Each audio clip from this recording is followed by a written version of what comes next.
The Best Fairy Tales by Brothers Grimm, Charles Perrault, Hans Christian Andersen, Oscar Wilde, Rudyard Kipling, Joseph Jacobs, Russian Folk Fairy Tales.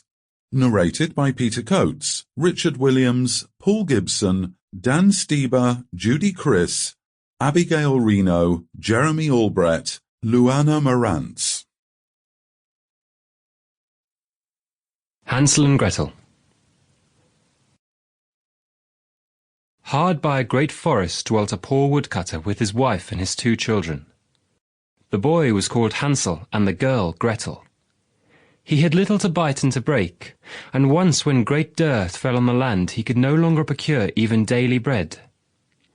Now when he thought this over by night in his bed, and tossed about in his anxiety, he groaned and said to his wife, "What is to become of us?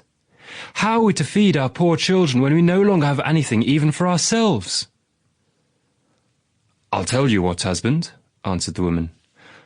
"Early tomorrow morning we will take the children out into the forest to where it is the thickest, and there we will light a fire for them, and give each of them 1 more piece of bread, and then we will go to our work and leave them alone. They will not find the way home again, and we shall be rid of them."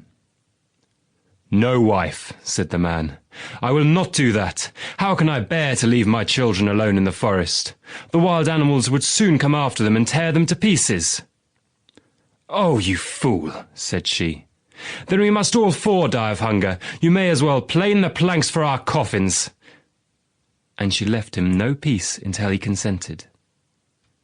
"But I feel very sorry for the poor children, all the same," said the man. The 2 children had also not been able to sleep for hunger, and had heard what their stepmother had said to their father.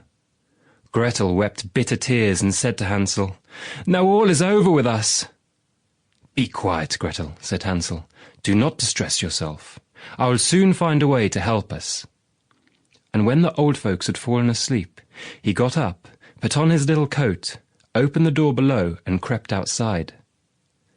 The moon shone brightly, and the white pebbles which lay in front of the house glittered like real silver pennies. Hansel stopped and stuffed the little pocket of his coat with as many as he could get in. Then he went back and said to Gretel, "Be comforted, dear little sister, and sleep in peace. God will not forsake us." And he lay down again in his bed. When day dawned, but before the sun had risen, the woman came and awoke the 2 children, saying, "Get up, you sluggards! We are going into the forest to fetch wood." Sample complete. Ready to continue?